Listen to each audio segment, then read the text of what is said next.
ನಮಸ್ಕಾರ. ಈ ಡಿಜಿಟಲ್ ವಾರ್ತೆಗೆ ಸ್ವಾಗತ. ವಾರ್ತೆಗಳ ವಿವರ. ತುಮಕೂರು ವಿವಿಯಲ್ಲಿ ಮಾಧ್ಯಮ ಪ್ರತಿನಿಧಿಗಳಿಗೆ ಮಾಧ್ಯಮ ಕಾರ್ಯಾಗಾರ ನಡೆಯಿತು. ಮಾಧ್ಯಮಗಳು ಸಮಸ್ಯೆಗಳಿಗೆ ಚಿಕಿತ್ಸಕನಾಗಿ ಕೆಲಸ ಮಾಡುತ್ತಿರುವುದು ಶ್ಲಾಘನೀಯ ಎಂದು ಕುಲಪತಿ ಸಿದ್ದೇಗೌಡ ತಿಳಿಸಿದರು. ಅಭಿಪ್ರಾಯ ಆಂದೋಲನ ವಿಷಯ ಪಸರಿಸುವ ಕಾರ್ಯಕ್ರಮವನ್ನು ಮಾಧ್ಯಮಗಳು ಪರಿಣಾಮಕಾರಿಯಾಗಿ ಮಾಡುತ್ತವೆ. ಅಲ್ಲದೆ ಅಭಿವೃದ್ಧಿಗೆ ಆದ್ಯತೆ, ಸಮಸ್ಯೆಗಳಿಗೆ ಚಿಕಿತ್ಸಾತ್ಮಕವಾಗಿ ಮಾಧ್ಯಮಗಳು ಕೆಲಸ ಮಾಡುತ್ತಿರುವುದು ಉತ್ತಮ ಬೆಳವಣಿಗೆ ಎಂದು ತುಮಕೂರು ವಿವಿ ಕುಲಪತಿ ಪ್ರೊಫೆಸರ್ ವೈಎಸ್ ಸಿದ್ದೇಗೌಡ ತಿಳಿಸಿದರು. ತುಮಕೂರು ವಿವಿಯ ವಿಶ್ವೇಶ್ವರಯ್ಯ ಸಭಾಂಗಣದಲ್ಲಿ ಮಾಧ್ಯಮ ಪ್ರತಿನಿಧಿಗಳಿಗೆ ಹಮ್ಮಿಕೊಂಡಿದ್ದ ಸ್ವಚ್ಛ ಭಾರತ ಅಭಿಯಾನ ಹಾಗೂ ಆಯುಷ್ಮಾನ್ ಭಾರತ ಕುರಿತು ಕಾರ್ಯಾಗಾರದಲ್ಲಿ ಮಾತನಾಡಿ, ಇಂದು ಮಾಧ್ಯಮಗಳು ಪರಿಣಾಮಕಾರಿಯಾಗಿ ಕೆಲಸ ಮಾಡುತ್ತಿವೆ. ಅದೇ ರೀತಿ ಆರೋಗ್ಯ ಹಾಗೂ ಸ್ವಚ್ಛತೆ ಬಗ್ಗೆ ಹೆಚ್ಚಿನ ಅರಿವು ಮೂಡಿಸುವ ಕೆಲಸ ಮಾಡಬೇಕು ಎಂದರು. ಇಂದು ಸರ್ಕಾರ ಆರೋಗ್ಯ ಕ್ಷೇತ್ರಕ್ಕೆ ಹಾಗೂ ಸ್ವಚ್ಛತಾ ಕಾರ್ಯಕ್ಕೆ ಕೋಟಿ ಹಣ ವಿನಿಯೋಗಿಸುತ್ತಿದೆ. ಆದರೆ ಪರಿಣಾಮಕಾರಿಯಾದ ಫಲಿತಾಂಶ ಸಿಗುತ್ತಿಲ್ಲ. ಇಲ್ಲಿನ ಲೋಪದೋಷಗಳನ್ನು ತಿದ್ದಿ ಜನರಿಗೆ ಯೋಜನೆಯ ಪ್ರಯೋಜನ ತಿಳಿಸುವ ನಿಟ್ಟಿನಲ್ಲಿ ಮಾಧ್ಯಮಗಳ ಪಾತ್ರ ಪ್ರಮುಖವಾಗಿದೆ ಎಂದು ತಿಳಿಸಿದರು. ಆರ್ಥಿಕ, ಸಾಮಾಜಿಕ, ಸಾಂಸ್ಕೃತಿಕ, ಶೈಕ್ಷಣಿಕ ಎಲ್ಲಾ ರಂಗಗಳು ನಾಗಾಲೋಟದಲ್ಲಿ ಆರೋಗ್ಯವನ್ನು ಸೇರಿಸಿ ಓಡ್ತಾ ಇರುವಂತ ಈ ಸಂದರ್ಭದಲ್ಲಿ ಅದನ್ನ ಹರಿತು ಪಸರಿಸಿ ವೈಜ್ಞಾನಿಕ ಮನೋಭಾವದಿಂದ ಎಲ್ಲವನ್ನು ಓರೆಗಚ್ಚಿ ಶೀಘ್ರಗತಿಯಲ್ಲಿ ನಿಖರವಾದ ಫಲಿತಾಂಶವನ್ನು ಪಡೆಯುವುದರ ಮುಖಾಂತರ ರಾಷ್ಟ್ರದ ಅಭ್ಯುದಯವನ್ನ ಕಾಣುವುದಕ್ಕೆ ನಾವು ಪ್ರಯತ್ನ ಪಡ್ತಾ ಇದ್ದೇವೆ. ಈ ದಿಸೆಯಲ್ಲಿ ಹರಿವು ಅನ್ನುವಂಥದ್ದು ಇದು ಜನರೇಟಿಂಗ್ ಫ್ಯಾಕ್ಟರ್ಸ್ ಅಂತ ಹೇಳ್ತೀವಿ. ಮೂಲಭೂತವಾಗಿ ಅದು ಇರಬೇಕಾದಂಥದ್ದು. ನಿಮಗೆಲ್ಲ ಗೊತ್ತಿರೋ ಹಾಗೆ ಪ್ರಾದೇಶಿಕ ಜನಸಂಪರ್ಕ ಕಾರ್ಯಾಲಯದ ಹೆಚ್ಚುವರಿ ನಿರ್ದೇಶಕ ಎಂ ನಾಗೇಂದ್ರ ಸ್ವಾಮಿ ಮಾತನಾಡಿ, ಸರ್ಕಾರದ ಯೋಜನೆಗಳನ್ನು ಜನರಿಗೆ ತಿಳಿಸುವ ನಿಟ್ಟಿನಲ್ಲಿ ಮಾಧ್ಯಮಗಳ ಕಾರ್ಯ ಪ್ರಮುಖವಾದದ್ದು. ಅಲ್ಲದೆ ಸ್ವಚ್ಛತೆ ಮತ್ತು ಆರೋಗ್ಯ ಸೌಲಭ್ಯ ಪಡೆಯುವ ನಿಟ್ಟಿನಲ್ಲಿ ಜನರಲ್ಲಿ ಅರಿವು ಮೂಡಿಸುವ ಕಾರ್ಯವೂ ಆಗಬೇಕಿದೆ. ಆ ನಿಟ್ಟಿನಲ್ಲಿ ಈ ಕಾರ್ಯಾಗಾರದ ಮೂಲಕ ಮಾಧ್ಯಮಗಳ ಪಾತ್ರದ ಬಗ್ಗೆ ಮನವರಿಕೆ ಮಾಡಿಕೊಡಲಾಗುತ್ತಿದೆ ಎಂದರು. ಕೇಂದ್ರ ಸರ್ಕಾರದ ಎಲ್ಲಾ ಕಾರ್ಯಕ್ರಮಗಳನ್ನು ಜನಗಳಿಗೆ ತಲುಪಿಸುವಂತ ಮುಖ್ಯ ಮಾಧ್ಯಮಗಳ ಮುಖಾಂತರ ತಲುಪಿಸುವಂತ ಕೆಲಸವನ್ನ ಮಾಡ್ತಾ ಇದೆ. ತಮ್ಗೆ ಗೊತ್ತಿರಬಹುದು, ರಾಜ್ಯ ಸರ್ಕಾರ ಮತ್ತೆ ಕೇಂದ್ರ ಸರ್ಕಾರ ಅನೇಕ ಎಲ್ಲಾ ಯೋಜನೆಗಳನ್ನ ಕೇಂದ್ರ ಸರ್ಕಾರ ಕೊಟ್ಟರೆ ಕೆಲವೊಂದು ಎಲ್ಲಾ ಯೋಜನೆಗಳನ್ನ ಇಂಪ್ಲಿಮೆಂಟ್ ಅನುಷ್ಠಾನ ಮಾಡುವಂತದ್ದು ರಾಜ್ಯ ಸರ್ಕಾರ. ಯಾವುದೇ ಕಾರ್ಯಕ್ರಮ ಇರಲಿ ಅದರಲ್ಲಿ ಕೇಂದ್ರ ಸರ್ಕಾರದ ಮತ್ತೆ ರಾಜ್ಯ ಸರ್ಕಾರದ ಪಾಲುಗಾರಿಕೆ ಬೇರೆ ಬೇರೆ ಕಾರ್ಯಕ್ರಮಗಳಿಗೆ ಸಂಬಂಧಪಟ್ಟಂತೆ ಬೇರೆ ಬೇರೆ ರೀತಿಯ ಅನುಪಾತದಲ್ಲಿರುತ್ತದೆ. ಕೆಲವೊಂದು ಕಾರ್ಯಕ್ರಮಗಳಿಗೆ ಕೇಂದ್ರ ಸರ್ಕಾರ 90% ಅನುದಾನವನ್ನು ಕೊಟ್ಟರೆ ಇನ್ನೊಂದು ಕೆಲವಕ್ಕೆ 50% ಕೊಡುತ್ತೆ. ಅದು ಪ್ರತಿಯೊಂದು ಕಾರ್ಯಕ್ರಮಗಳ ರೂಪರೇಷೆ ಮೇಲೆ ಅನುದಾನ ಪ್ರಮಾಣ ಕೂಡ ಅವಲಂಬಿತ ಆಗಿರುತ್ತೆ. ಒಟ್ಟಿನಲ್ಲಿ ರಾಜ್ಯ ಸರ್ಕಾರ ಮತ್ತೆ ಕೇಂದ್ರ ಸರ್ಕಾರ ಎರಡೂ ಒಟ್ಟಿಗೆ ಸೇರಿ ಅಭಿವೃದ್ಧಿ ಪರ ಯೋಜನೆಗಳನ್ನು ಜನಗಳಿಗೆ ತಲುಪಿಸುತ್ತದೆ. ಜಿಲ್ಲಾ ಪಂಚಾಯಿತಿ ಅಧ್ಯಕ್ಷೆ ಲತಾ ರವಿಕುಮಾರ್, ಜಿಲ್ಲಾ ಕಾರ್ಯನಿರತ ಪತ್ರಕರ್ತರ ಸಂಘದ ಅಧ್ಯಕ್ಷ ಚಿನಿ ಪುರುಷೋತ್ತಮ್, ಜಿಲ್ಲಾ ಪಂಚಾಯಿತಿ ಮುಖ್ಯ ಯೋಜನಾಧಿಕಾರಿ ಬಾಲರಾಜು, ಸಿದ್ದಾರ್ಥ ಮಾಧ್ಯಮ ಅಧ್ಯಯನ ಕೇಂದ್ರದ ನಿರ್ದೇಶಕ ಡಾ ಬಿಟಿ ಮುದ್ದೇಶ್ ಇನ್ನಿತರರು ಭಾಗವಹಿಸಿದರು. ತುಮಕೂರಿನಲ್ಲಿ ಸತ್ಯಸಾಯಿ ಆರೋಗ್ಯ ಶಿಕ್ಷಣ ಟ್ರಸ್ಟ್ನಿಂದ ಮಹಿಳೆಯರಿಗೆ ಹಸುಗೂಸು ಹಾಗೂ ಮಕ್ಕಳಿಗೆ ಪೌಷ್ಟಿಕಾಂಶ ಪೋಷಣ ಯೋಜನೆಗೆ ಚಾಲನೆ ನೀಡಲಾಗುತ್ತಿದೆ. ಸತ್ಯಸಾಯಿ ಆರೋಗ್ಯ ಮತ್ತು ಶಿಕ್ಷಣ ಟ್ರಸ್ಟ್ ವತಿಯಿಂದ ಮಹಿಳೆಯರ ಹಸುಗೂಸುಗಳ ಹಾಗೂ ಮಕ್ಕಳ ಬಹುವಿಧ ಪೌಷ್ಟಿಕಾಂಶ ಪೋಷಣ ಯೋಜನೆಯ ಸಮರ್ಪಣಾ ಕಾರ್ಯಕ್ರಮ ತುಮಕೂರಿನಲ್ಲಿ ಶುಕ್ರವಾರ ನಡೆಯಲಿದೆ. ಟ್ರಸ್ಟ್ ಪರವಾಗಿ ಕೆಪಿಸಿಸಿ ವಕ್ತಾರ ಮುರಳೀಧರ್ ಹಾಲಪ್ಪ ಸುದ್ದಿಗೋಷ್ಠಿಯಲ್ಲಿ ಈ ವಿಚಾರ ತಿಳಿಸಿದರು. ಜಿಲ್ಲಾ ಆರೋಗ್ಯ ಮತ್ತು ಶಿಕ್ಷಣ ಇಲಾಖೆ ಆಶ್ರಯದಲ್ಲಿ ಜಿಲ್ಲಾಡಳಿತ, ಜಿಲ್ಲಾ ಪಂಚಾಯತ್ ಸಹಯೋಗದಲ್ಲಿ ನಡೆಯುವ ಈ ಕಾರ್ಯಕ್ರಮಕ್ಕೆ ಉಪಮುಖ್ಯಮಂತ್ರಿ ಡಾ ಜಿ ಪರಮೇಶ್ವರ್ ಚಾಲನೆ ನೀಡುವರು. ಸಂಸದ ಮುದ್ದನ್ಮೇಗೌಡ, ಶಾಸಕ ಜ್ಯೋತಿ ಗಣೇಶ್, ಮಾಜಿ ಸಚಿವ ಟಿಬಿ ಜಯಚಂದ್ರ, ಜಿಲ್ಲಾಧಿಕಾರಿ ಡಾ ರಾಕೇಶ್ ಕುಮಾರ್, ಎಸ್ಪಿ ಕೋನ ವಂಶಕೃಷ್ಣರವರು ಪಾಲ್ಗೊಳ್ಳುವರು. ಈ ಕಾರ್ಯಕ್ರಮದಲ್ಲಿ 12,000 ಗರ್ಭಿಣಿಯರಿಗೆ ಪೌಷ್ಟಿಕ ಆಹಾರ, ಆರೋಗ್ಯ ತಪಾಸಣೆ, ಔಷಧಿ ವಿತರಣೆ ಮಾಡಲಾಗುವುದು. ಸಾಯಿ ಶೂರ್ನಿಂದ ಗ್ರಾಮೀಣ ಪ್ರದೇಶದ ಸರ್ಕಾರಿ ಶಾಲೆಯ 2 ಲಕ್ಷ ಮಕ್ಕಳಿಗೆ ಬೆಳಗಿನ ಉಪಹಾರ ವ್ಯವಸ್ಥೆ ಮಾಡಲು ಮುಂದಾಗಿದೆ. ಇದಲ್ಲದೆ ಮಕ್ಕಳಿಗೆ ಹಾಲು ನೀಡುವ ಯೋಜನೆ ರೂಪಿಸಲಾಗುತ್ತಿದೆ ಎಂದರು. ಹೆತ್ತ ತಾಯಿ ತವುಗಳನ್ನ ಯಾವ ತರ ಶ್ರೀಮಂತ ಮಾಡಿದ್ರು ಹಾಗೇನೆ ಪ್ರತಿ ತಿಂಗಳು 3 ಜನ 2 ಜನ ಮಾತೆಯರಿಗೆ ಶ್ರೀಮಂತರೂ ಸಹಿತ ನಾವು ಮಾಡಬೇಕು ಅಂತೇಳಿ ಈ ಸಂಸ್ಥೆ ವತಿಯಿಂದ ನಿರ್ಧಾರ ಆಗಿದೆ. ಇದು ಒಂದು. ಇದಾದ ನಂತರ ನಾವೀಗ ಮಕ್ಕಳಿಗೆ ಮಧ್ಯಾಹ್ನದ ಊಟನ ಸರ್ಕಾರದ ವತಿಯಿಂದ ಕೊಡ್ತಾ ಇದ್ದೀವಿ. ಸರ್ಕಾರಿ ಶಾಲೆಗಳಲ್ಲಿ ಈಗ ಕೊಡ್ತಾ ಇದ್ದಾರೆ. ಎಷ್ಟೋ ಜನ ಹಳ್ಳಿಗಳಲ್ಲಿ ಈಗ ನಾವು ಎಷ್ಟೋ ಸಲ ಬೆಳಿಗ್ಗೆ ತಿಂಡಿ ಇದ್ದಂಗೆ ಶಾಲೆಗೆ ನಾವು ಹೋಗ್ತಾ ಇದ್ದೇವೆ. ಅಲ್ಲಿ ಕಷ್ಟ ಎಷ್ಟು ಅಂತ ಗೊತ್ತಿತ್ತು. ಈಗ ಅದಕ್ಕೆ ಆ ಮಕ್ಕಳಿಗೆ ಒಂದು ಸಹಕಾರ ಕೊಡಬೇಕು, ಅವ್ರ ಉತ್ತೇಜನ ಕೊಡಬೇಕು ಅಂತೇಳಿ ಈಗ ಸಾಯಿ ಸಂಸ್ಥೆ ವತಿಯಿಂದ ಬೆಳಿಗ್ಗೆಗೆ ಅವರಿಗೆ ಉಪಹಾರ ಕೊಡಬೇಕು ಅಂತ ಹೇಳಿ ಸರ್ಕಾರಿ ಶಾಲೆಗಳಲ್ಲಿ ಯಾವ್ಯಾವ ಮಕ್ಕಳು ಓದ್ತಿದ್ದಾರೆ ಅವರಿಗೆ ಈಗ ಐಡೆಂಟಿಫೈ ಆಗಿದೆ. ಈಗ ಒಂದು 12 ಸ್ಕೂಲ್ ನಿಮ್ಮಲ್ಲಿ ಈಗ ಕೊಟ್ಟಿದ್ದೀವಿ ಸ್ಟ್ಯಾಟಿಸ್ಟಿಕ್ಸ್ ಅಂಕಿಅಂಶಗಳು. ಸತ್ಯಸಾಯಿ ಟ್ರಸ್ಟ್ನ ಬಾಬು ಮಾಸ್ಟರ್, ರವಿ, ಜಿಲ್ಲಾ ವಕ್ಫ್ ಬೋರ್ಡ್ ನೂತನ ಅಧ್ಯಕ್ಷ ಮುಸ್ತಕ್ ಅಹಮದ್, ನಿವೃತ್ತ ಅಧಿಕಾರಿ ಗೋವಿಂದೇಗೌಡ ಮತ್ತಿತರರು ಪಾಲ್ಗೊಂಡಿದ್ದರು. ತುಮಕೂರಿನ ಅಮಾನಿಕೆರೆಯ ಗಾಜಿನ ಮನೆಯಲ್ಲಿ ಮಾರ್ಚ್ 2ರಂದು ಗೋಲರ ಸಮಾವೇಶ ನಡೆಯುತ್ತಿದೆ. ತುಮಕೂರಿನ ಅಮಾನಿಕೆರೆಯ ಗಾಜಿನ ಮನೆಯಲ್ಲಿ ಮಾರ್ಚ್ 2ರಂದು ಶ್ರೀಕೃಷ್ಣ ಜನ್ಮಾಷ್ಟಮಿ ಗುರುವಂದನ ಕಾರ್ಯಕ್ರಮ ಹಾಗೂ ಗೋಲರ ಸಮಾವೇಶ ಆಯೋಜಿಸಲಾಗಿದೆ ಎಂದು ಯಾದವ ಸಮುದಾಯದ ಮುಖಂಡ ಶ್ರೀನಿವಾಸ್ ತಿಳಿಸಿದರು. ನಗರದಲ್ಲಿ ಸುದ್ದಿಗೋಷ್ಠಿಯಲ್ಲಿ ಮಾತನಾಡಿ ಮಾರ್ಚ್ 2ರ ಬೆಳಗ್ಗೆ 10:30ಕ್ಕೆ ನಗರದ ಟೌನ್ ವೃತ್ತದಿಂದ ಜಾನಪದ ಕಲಾ ತಂಡಗಳೊಂದಿಗೆ ಶ್ರೀಕೃಷ್ಣನ ಭಾವಚಿತ್ರ ಮೆರವಣಿಗೆಗೆ ಗಾಜಿನ ಮನೆವರೆಗೆ ನಡೆಯಲಿದೆ. ನಂತರ ಶ್ರೀಕೃಷ್ಣ ಯಾದವಾನಂದ ಮಹಾಸ್ವಾಮಿಗಳವರ ಸಾನ್ನಿಧ್ಯದಲ್ಲಿ ನಡೆಯಲಿರುವ ಕಾರ್ಯಕ್ರಮವನ್ನು ಸಿಎಂ ಕುಮಾರಸ್ವಾಮಿ ಉದ್ಘಾಟಿಸುವರು. ಡಿಸಿಎಂ ಡಾ ಜಿ ಪರಮೇಶ್ವರ್, ಮಾಜಿ ಸಿಎಂ ಬಿಎಸ್ ಯಡಿಯೂರಪ್ಪ, ಕೇಂದ್ರ ಸಚಿವ ಡಿವಿ ಸದಾನಂದಗೌಡ, ಸಚಿವರಾದ ವೆಂಕಟರಮಣಪ್ಪ, ಎಸ್ಆರ್ ಶ್ರೀನಿವಾಸ್, ಶಾಸಕಿ ಪೂರ್ಣಿಮಾ ಶ್ರೀನಿವಾಸ ಸೇರಿದಂತೆ ಹಲವು ಗಣ್ಯರು ಭಾಗವಹಿಸಲಿದ್ದಾರೆ. ಜಿಲ್ಲಾ ಗೋಲರ ಸಂಘದ ಅಧ್ಯಕ್ಷ ಚಂದ್ರಶೇಖರ್ ಗೌಡ ಅಧ್ಯಕ್ಷತೆ ವಹಿಸಲಿದ್ದಾರೆ ಎಂದರು. ಸಮಾವೇಶದಲ್ಲಿ ಮುಖ್ಯವಾಗಿ ಜನಾಂಗದ ಅಭಿವೃದ್ಧಿ, ಕಾಡುಗೋಲರನ್ನ ಎಸ್ಟಿಗೆ ಸೇರಿಸಿರುವುದು, ರಾಜಕೀಯ ಪ್ರಾತಿನಿಧ್ಯ, ಶಿಕ್ಷಣ ಸೇರಿದಂತೆ ಹಲವು ವಿಚಾರಗಳ ಬಗ್ಗೆ ಪ್ರಸ್ತಾಪಿಸಿ ಸರ್ಕಾರ ಗಮನ ಸೆಳೆಯಲಾಗುವುದು. ಗೋಲರ ಅಭಿವೃದ್ಧಿ ನಿಗಮ ಸ್ಥಾಪನೆಗೆ ಒತ್ತಾಯಿಸುವುದು ಸೇರಿದಂತೆ ಹಲವು ಬೇಡಿಕೆ ಈಡೇರಿಕೆಗೆ ಆಗ್ರಹಿಸಲಾಗುವುದೆಂದು ತಿಳಿಸಿದರು.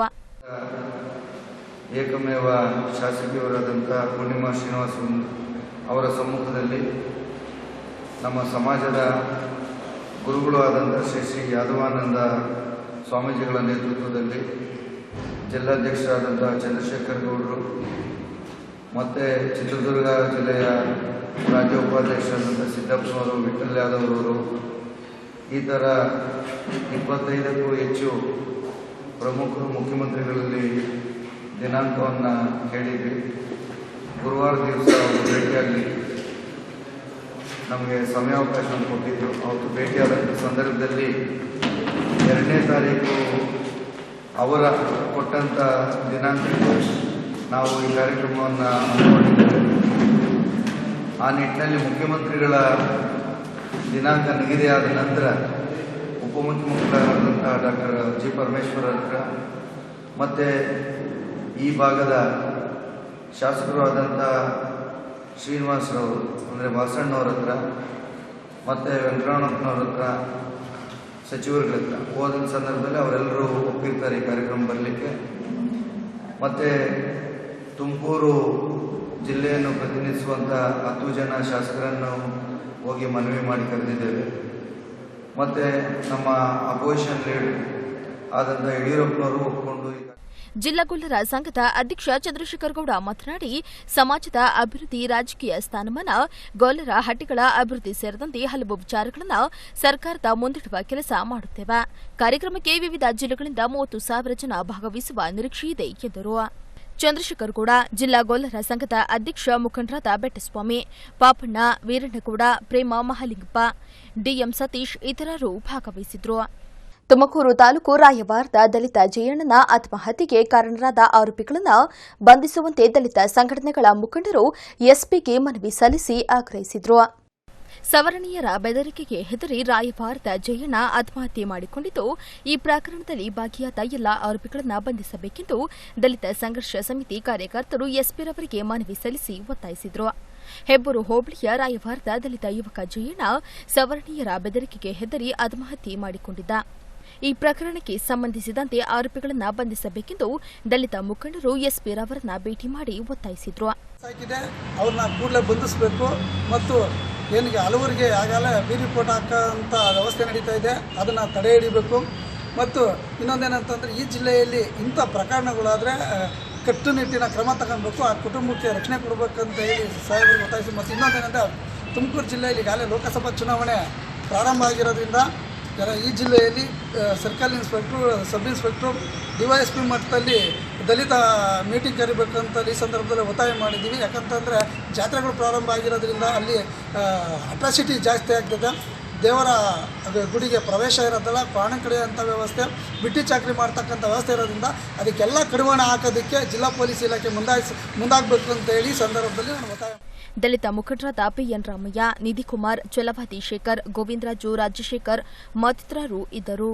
ಗುಬ್ಬಿ ತಾಲೂಕು ಮಂಚಲದೊರೆಯಲ್ಲಿ ರಂಗನಾಥ ಸ್ವಾಮಿಯ ನೂತನ ದೇವಾಲಯಕ್ಕೆ ಸಚಿವರಾದಿಯಾಗಿ ಜನಪ್ರತಿನಿಧಿಗಳು ಆಗಮಿಸಿ ಪೂಜಾ ಕೈಂಕರ್ಯದಲ್ಲಿ ಪಾಲ್ಗೊಂಡಿದ್ರು.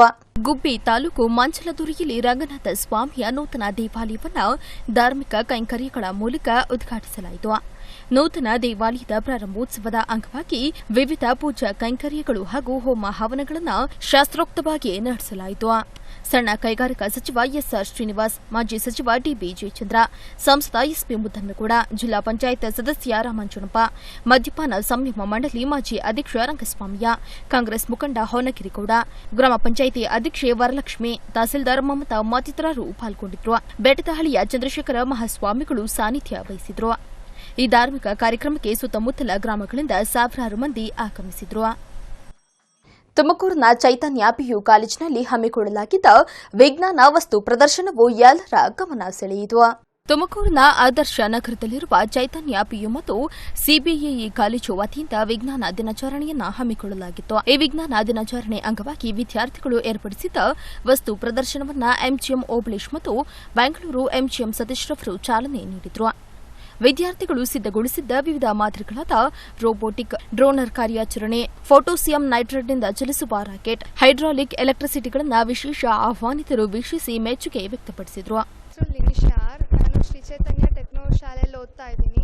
ಇವತ್ತು ಸೈನ್ಸ್ ಡೇ ಆದ ಕಾರಣ ನಮ್ಗೆ ಇಲ್ಲಿ ಪ್ರಾಜೆಕ್ಟ್ ಮಾಡಿಸಿದ್ದಾರೆ. ಆ ಪ್ರಾಜೆಕ್ಟ್ ನಾನು ಯೂಸಸ್ ಆಫ್ ಫೋಟೋ ರೆಸಿಸ್ಟರ್ ಮತ್ತು WC ಚೂಸ್ ಮಾಡಿದ್ದೀನಿ. ನಮ್ಮ ಲೆಕ್ಚರರ್ಸ್ ಮತ್ತು ನಮ್ಮ ಟೀಚರ್ಸ್ ಎಲ್ಲ ಜಾಸ್ತಿ ಹೆಲ್ಪ್ ಮಾಡಿದ್ದಾರೆ. ಇಲ್ಲಿ ಆಕ್ಟಿವಿಟಿ ಒಂದೇ ಅಲ್ಲ, ನಮ್ಮ ನಾಲೆಜ್ ಬೆಳ್ಸೋಕೆ ಈ ಪ್ರಾಜೆಕ್ಟ್ ಎಲ್ಲ ಹೇಳ್ಕೊಡ್ತಾರೆ ಅಂತ ಭಾವಿಸ್ತಾ ಇದ್ದೀನಿ. Grandly we have celebrating Science Day, and most of our students, they had participated very actively, and they have done and showed their different creative models, and students are participated very actively. They have done it. Thank you very much. ಈ ವಸ್ತು ಪ್ರದರ್ಶನದಲ್ಲಿ ವಿದ್ಯಾರ್ಥಿಗಳ ಪ್ರತಿಭೆ ಅನಾವರಣಗೊಂಡಿದ್ದು ವಿಶೇಷವಾಗಿತ್ತು.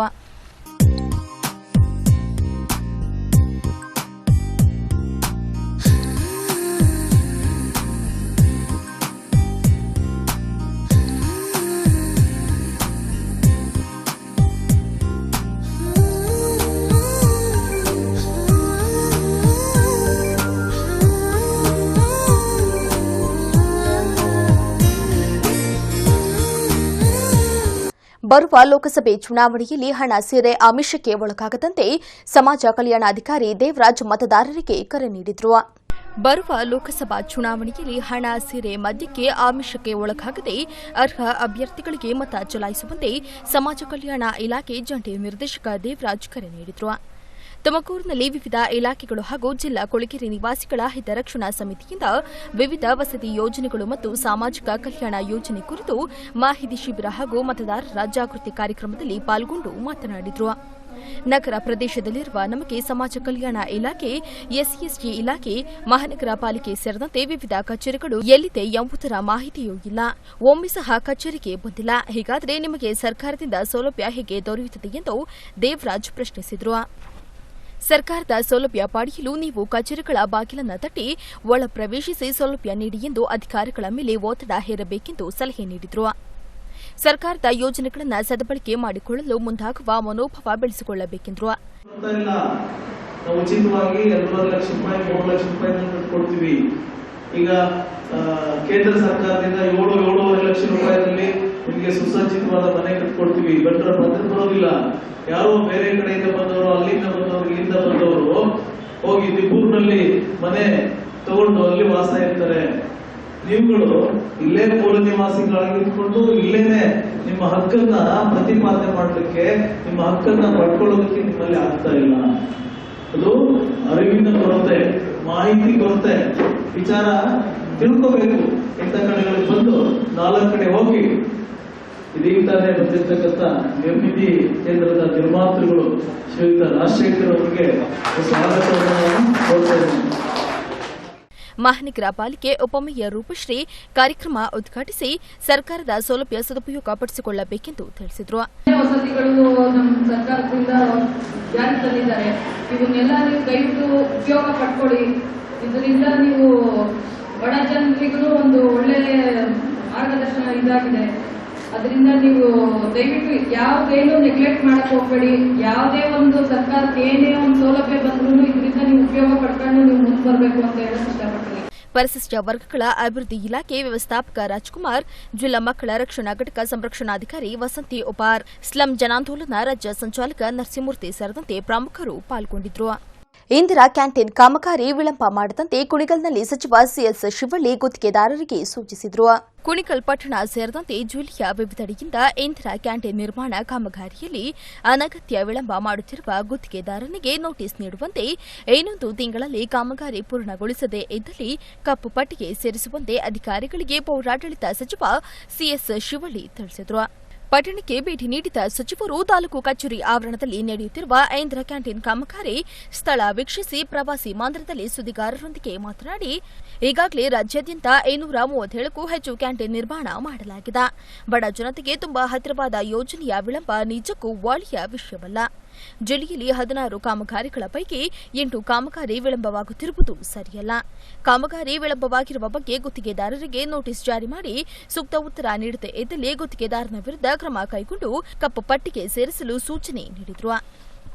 ಪಟ್ಟಣದಲ್ಲಿ ಈಗಾಗಲೇ ವಿವಿಧ ಯೋಜನೆಯಡಿಯಲ್ಲಿ 6 ಕೋಟಿ ರೂಪಾಯಿ ಅನುದಾನ ನೀಡಲಾಗಿದ್ದು, ಹೆಚ್ಚುವರಿ 2 ಕೋಟಿ ರೂಪಾಯಿ ಅನುದಾನ ಮಂಜೂರು ಮಾಡಲಾಗಿದೆ. ಬೇಡಿಕೆಗೆ ಅನುಗುಣವಾಗಿ ಇಂದು 5 ಕೋಟಿ ರೂಪಾಯಿ ಅನುದಾನ ನೀಡುವುದಾಗಿ ಭರವಸೆ ನೀಡಿ ಪುರಸಭೆಯಲ್ಲಿ ಖಾಲಿಯಿರುವ ಸಿಬ್ಬಂದಿ ಭರ್ತಿಗೆ ಕ್ರಮ ಕೈಗೊಳ್ಳುವುದರ ಜೊತೆಯಲ್ಲಿ ಪಟ್ಟಣ ಸೇರಿದಂತೆ ರಾಜ್ಯಾದ್ಯಂತ ಪುರಸಭೆಗೆ ಆದಾಯ ವೃದ್ಧಿ ನಿಟ್ಟಿನಲ್ಲಿ ವಿವಿಧ ಮಳಿಗೆಗಳ ಸದ್ಬಳಕೆಯಾಗದ ಇರುವುದರ ಬಗ್ಗೆ ವ್ಯಾಪಕ ದೂರುಗಳಿದ್ದು, ಇವುಗಳ ಸದ್ಬಳಕೆ ನಿಟ್ಟಿನಲ್ಲಿ ಕ್ರಮ ಕೈಗೊಂಡು ಅವುಗಳಿಂದ ಬರುವ ಆದಾಯ ಸ್ಥಳೀಯ ಪುರಸಭೆಯ ಆರ್ಥಿಕ ಸ್ವಾವಲಂಬನೆಗೆ ಸಹಕಾರಿಯಾಗುವಂತೆ ಶ್ರಮಿಸಲಾಗುವುದು ಎಂದರು.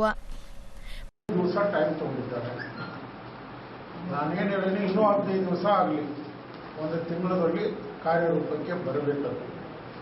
ಬರದೇ ಹೋದರೆ ಪರ್ಯಾಯ ವ್ಯವಸ್ಥೆ ನಾವು ಮಾಡ್ತೇವೆ.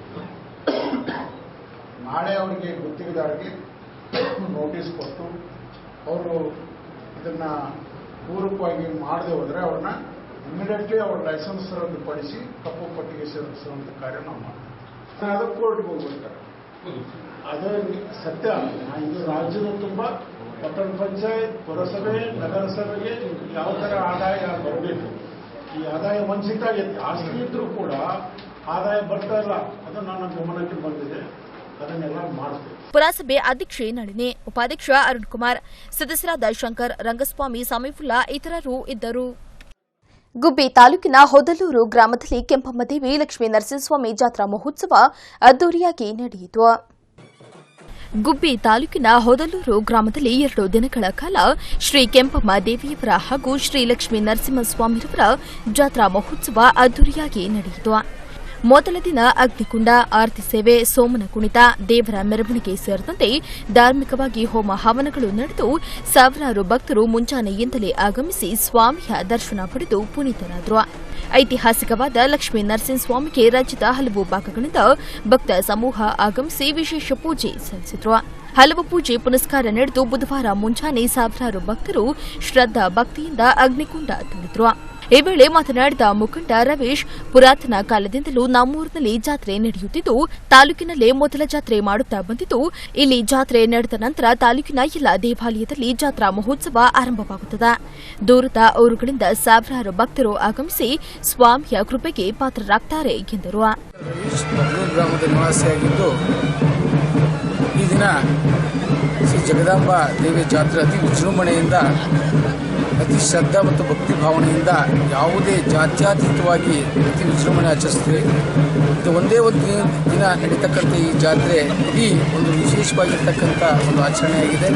ಸುಮಾರು ಸಂಜೆ 6 ಗಂಟೆಯಿಂದ ಇಲ್ಲಿವರೆಗೂ ಸುಮಾರು 4,000ರಿಂದ 5,000 ಭಕ್ತಾದಿಗಳು ಬಂದು ಈ ಜಾತ್ರೆಯಲ್ಲಿ ಮಿಂದು ಭಕ್ತಿಪೂರ್ವಕವಾಗಿರ್ತಕ್ಕಂಥ ನಮನವನ್ನು ಶ್ರೀ ದೇವಿಗೆ ಅರ್ಪಿಸಿ ಈ ಜಾತ್ರೆಯ ಒಂದು ವ್ಯವಸ್ಥಿತವಾಗಿ ಸುವ್ಯವಸ್ಥಿತವಾಗಿ ಯಾವುದೇ ಗೊಂದಲ, ಯಾವುದೇ ಇತಿಹಾಸದ ಪುಟಗಳನ್ನ ನಾವು ನೆನಪು ಮಾಡಿದಾಗ ಈ ಜಾತ್ರೆಯ ವೈಶಿಷ್ಟ್ಯ ಏನಂದರೆ ಒಂದೇ ಒಂದಿನ ನಡೆದರೂ ಸಹ ಯಾವುದೇ ರೀತಿಯಾಗಿರ್ತಕ್ಕಂಥ ಒಂದು ಸಣ್ಣ ಒಂದು ಅಹಿತಕರ ಘಟನೆ ನಡೆಯೋದಿಲ್ಲ.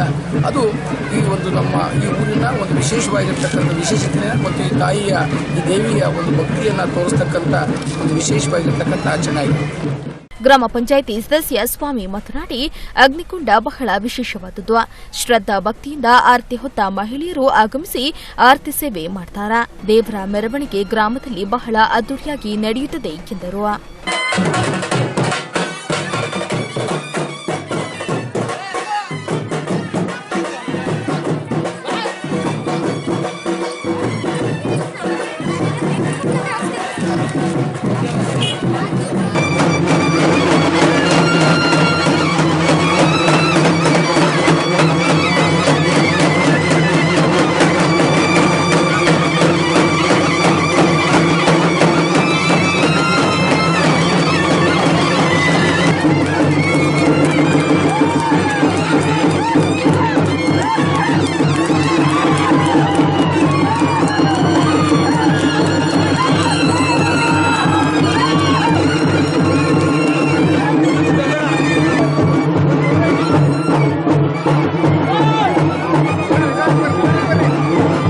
ಗುಬ್ಬಿ ತಾಲೂಕು ನಿಟ್ಟೂರು ಹೋಬಳಿ ಜೈನಿಕರ ಹಳ್ಳಿಯಿಂದ ಸೋಮಲಾಪುರದವರೆಗೆ ರಸ್ತೆ ಅಭಿವೃದ್ಧಿ ಕಾಮಗಾರಿಗೆ ಸಚಿವರು ಗುದ್ದಲಿ ಪೂಜೆ ನೆರವೇರಿಸಿದರು. ಹೇಮಾವತಿ ನಾಲೆಯಿಂದ ಬೇರೆ ಜಿಲ್ಲೆಗಳಿಗೆ ನೀರು ಹರಿಸಲು ಜಿಲ್ಲೆಯ ಎಲ್ಲ ಶಾಸಕರ ವಿರೋಧವಿದ್ದು, ಇದರ ಬಗ್ಗೆ ಕ್ಯಾಬಿನೆಟ್ಗೆ ಈ ವಿಚಾರ ಬರಬಾರದು ಎಂದು ಸಿಎಂ ಬಳಿಯೂ ಸಹ ತಿಳಿಸಲಾಗಿದೆ. ಅದು ಇನ್ನೂ ಮುಂದುವರೆದರೆ ನಮ್ಮ ಹೋರಾಟ ಹಾಗೂ ಪ್ರತಿಭಟನೆಯನ್ನ ಮಾಡುತ್ತೇವೆ. ನಮಗೆ ಜನರ ಹಿತ ಬಲಿಕೊಟ್ಟು ಅಧಿಕಾರದಲ್ಲಿರಬೇಕು ಎಂಬ ಆಸೆ ಇಲ್ಲ ಎಂದು ಸಚಿವ ಎಸ್ಆರ್ ಶ್ರೀನಿವಾಸ್ ತಿಳಿಸಿದರು. ಗುಬ್ಬಿ ತಾಲೂಕಿನ ನಿಟ್ಟೂರು ಹೋಬಳಿಯ ಜೈನಿಕರ ಹಳ್ಳಿಯಿಂದ ತಿಪ್ಪೂರುಪಾಳ್ಯ ಮಾರ್ಗವಾಗಿ ಸೋಮಲಾಪುರವರೆಗೆ ರಸ್ತೆ ಅಭಿವೃದ್ಧಿ ಕಾಮಗಾರಿಗೆ ಗುದ್ದಲಿ ಪೂಜೆ ಮಾಡಿ ಮಾತನಾಡಿದ ಅವರು, ತಾಲೂಕಿನ ಹಲವು ಕೆರೆಗಳಿಗೆ ನೀರು ಬಿಡಿಸುತ್ತಿರುವ ಕೆಲಸವನ್ನ ನಿರಂತರವಾಗಿ ಮಾಡುತ್ತಿದ್ದು, ಅಗತ್ಯವಿರುವ ಕಡೆ ಹೊಸ ನಾಲೆಯನ್ನು ಸಹ ಮಾಡಲಾಗುತ್ತಿದೆ. ತಾಲೂಕಿನ ಮಠದ ಕೆರೆ, ಗಂಗಯ್ಯನಪಾಳ್ಯ, ದೇವರಹಳ್ಳಿ, ಮಂಚಲದೊರೆ ಸೇರಿದಂತೆ ಇನ್ನು 8 ಕೆರೆಗಳಿಗೆ ಇದುವರೆಗೂ ಅನುಕೂಲವಾಗಿರಲಿಲ್ಲ. ಆದರೆ ಇದೀಗ ಮುಂದಿನ ಕ್ಯಾಬಿನೆಟ್ನಲ್ಲಿ ಆ ಕೆರೆಗಳಿಗೂ ನೀರು ಬಿಡಲು ಮಂಜೂರು ಮಾಡಲಾಗುತ್ತಿದೆ. ಇನ್ನು 3 ತಿಂಗಳಲ್ಲಿ ಕೆಲಸ ಕಾರ್ಯ ಆರಂಭವಾಗುತ್ತದೆ. ನನ್ನ ಬಗ್ಗೆ ಮಾತನಾಡುವ ಹಿಂದೆ ಸಂಸದರಾಗಿದ್ದವರ ಕಾಲದಲ್ಲಿ ಏನು ಮಾಡಿದ್ದಾರೆ ಎಂಬುದನ್ನು ಜನರಿಗೆ ತೋರಿಸಲಿ. ಅವರ ಕಾಲದಲ್ಲಿ ನಾಲೆಯಿಂದ ಸರಿಯಾಗಿ ನೀರು ಹರಿಸಲು ಸಾಧ್ಯವಾಗಿರಲಿಲ್ಲ. ನಾಲೆ ಕೆರೆಗಳ ಶೇಡ್ ಸಹ ತೆಗೆಸಲು ಸಾಧ್ಯವಾಗಿರಲಿಲ್ಲ. ಆದರೆ ಈಗ ನಾಲೆಯನ್ನ ಅಗಲೀಕರಣ ಮಾಡಿ ನಮ್ಮ ಜಿಲ್ಲೆಗೆ ಎಷ್ಟು ನೀರು ಹರಿಯಬೇಕು ಅದನ್ನು ಹರಿಸುವ ಕೆಲಸವನ್ನ ಮಾಡಲಾಗುತ್ತದೆ. ನಾನು ಚುನಾವಣೆ ಬಂದಾಗ ರಾಜಕೀಯ ಮಾಡುವವನಲ್ಲ, ನಿರಂತರ ಜನರ ಜೊತೆಗೆ ಕೆಲಸ ಮಾಡುವವನು. ಗುಬ್ಬಿ ಹಾಗೂ ಕಡಬ ಕೆರೆಗಳಿಗೆ ಪ್ರತ್ಯೇಕವಾಗಿ ನಾಲೆ ಮಾಡಲಾಗುತ್ತಿದೆ. ಕಡಬ ಕೆರೆಯಿಂದ ಎಚ್ಎಎಲ್ಗೆ ಕುಡಿಯುವ ನೀರಿಗೆ 44 ಎಂಸಿಎಫ್ಟಿ ನೀರು ಬೇಕಾಗಿದೆ. ಅದನ್ನು ಸಹ ಮಾಡಲಾಗುತ್ತಿದೆ. ತಾಲೂಕಿನ ಇನ್ನು ಹಲವು ಕೆರೆಗಳು ಹೂಳು ತೆಗೆಯುವುದು, ಪೈಪ್ಲೈನ್ ಮಾಡುವುದು, ಇನ್ನಿತರೆ ನೀರಾವರಿ ಕೆಲಸಕ್ಕೆ ಸುಮಾರು 400 ಕೋಟಿ ರೂಪಾಯಿ ಪ್ರಸ್ತಾವನೆಯನ್ನ ಸರ್ಕಾರಕ್ಕೆ ಸಲ್ಲಿಸಿದ್ದು, ಮುಖ್ಯಮಂತ್ರಿಗಳು ಸಹ ಸ್ಪಂದನೆ ಮಾಡಿದ್ದಾರೆ ಎಂದು ತಿಳಿಸಿದರು. ನಾನು ನೇರವಾಗಿ ಹೇಳಿದ್ದೀನಿ, ನಮ್ಮ ಗುಬ್ಬಿಗೆ ಯಾವುದೇ ರೀತಿ ನಾನು 400 ಕೋಟಿ ರೂಪಾಯಿ ಪ್ರಪೋಸಲ್ ಕೊಟ್ಟಿದ್ದೆ, ಅದು ಕೊಟ್ಟಿಲ್ಲ. ನನಗೆ ಮನಸ್ಸಲ್ಲಿ ಬೇಜಾರಿದೆ ಅಂತಕ್ಕಂಥದ್ದನ್ನ ನಾನು ಎಲ್ಲಿಗೆ ತಿಳಿಸಬೇಕಾಗಿದೆ ಅಲ್ಲಿ ತಿಳಿಸಿದ್ದೀನಿ. ಅವರು ಅದನ್ನು ಸರಿಪಡಿಸ್ತಕ್ಕಂಥದ್ದಕ್ಕೆ ಏನೇನು ಕ್ರಮ ಕೈಗೊಳ್ಳಬೇಕು ಈಗಾಗಲೇ ಆಲ್ರೆಡಿ ಕ್ರಮ ಕೈಗೊಂಡವ್ರೆ. ನಾನು ಮುಖ್ಯಮಂತ್ರಿಗಳ ಜೊತೆ ಮಾತನಾಡಿದ್ದೀನಿ. ಅವರು ಏನು ನಮ್ದು ಕೆರೆ ಮೇಜರ್ ಕೆರೆ ತುಂಬಿಸ್ತಕ್ಕಂಥದ್ದು, ಹೇಮಾವತಿ ಚಾನಲ್ನ ಡಿಸಿಲ್ಟ್ ಮಾಡ್ತಕ್ಕಂಥದ್ದು, ಮತ್ತು ಕೆಲವು ಕೆರೆಗಳಿಗೆ ಗುಬ್ಬಿಗೆ ನಾವು ಸರಾಗವಾಗಿ ನೀರು ಹರಿಸೋಕ್ಕಾಗಲಿಲ್ಲ.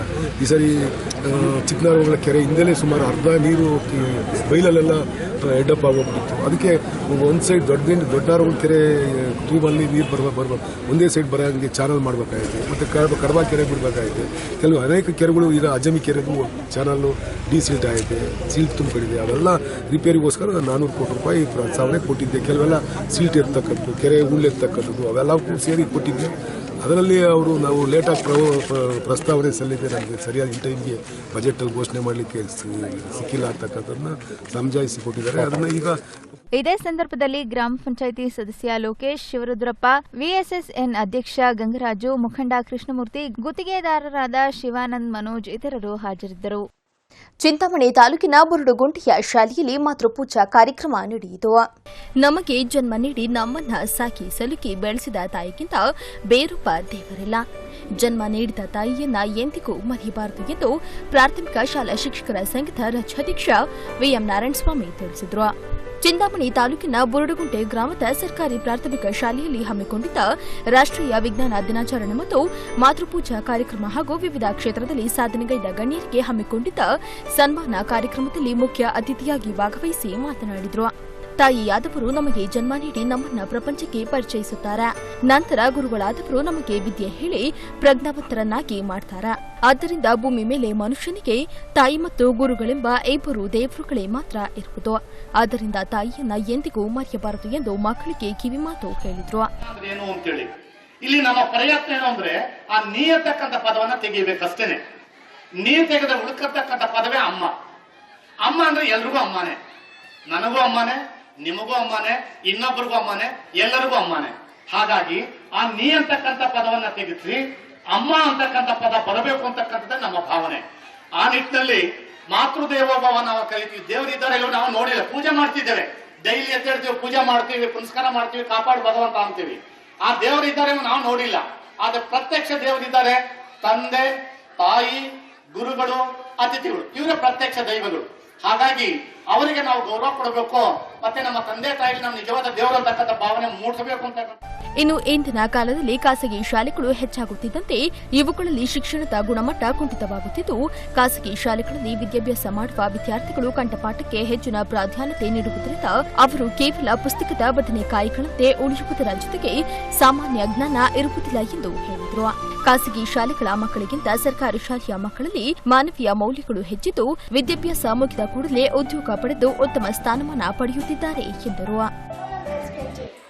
The world I listen, mother, the most beautiful soul sound with bound manners and emotions. My mother is like a goddess, cannot replace her anywhere in this world. The God cannot be everywhere, so He made mother to protect all His children on the earth. I love my mother because she gave me a chance to come to this earth, made me open my eyes here. Today I am standing here because of my mother. She gave me a bud. She fed me. She held my hand and taught me to walk. She is so kind-hearted. Have made me to how to treat everyone in this world. Finally, I would say only one thing, that I love you, Ma, forever. You're my best friend. You're my first teacher. You're my whole world. I could see nothing than you in this world. You're my one and only goddess. I could always pray to be with you. Thank you. Thanks. ಈ ವೇಳೆ 100ಕ್ಕೂ ಹೆಚ್ಚು ತಾಯಂದಿರಿಗೆ ಮಕ್ಕಳು ಪಾದಪೂಜೆ ಮಾಡಿದ್ರು. ಈ ವೇಳೆ ತಾಯಂದಿರು ಮಕ್ಕಳನ್ನ ಆಶೀರ್ವದಿಸಿದ್ರು.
ಇಲ್ಲಿಗೆ ಈ ಡಿಜಿಟಲ್ ವಾರ್ತಾ ಪ್ರಸಾರ ಮುಕ್ತಾಯವಾಯಿತು. ಹೆಚ್ಚಿನ ಮಾಹಿತಿಗಾಗಿ ವೀಕ್ಷಿಸಿ ಈ ಡಿಜಿಟಲ್.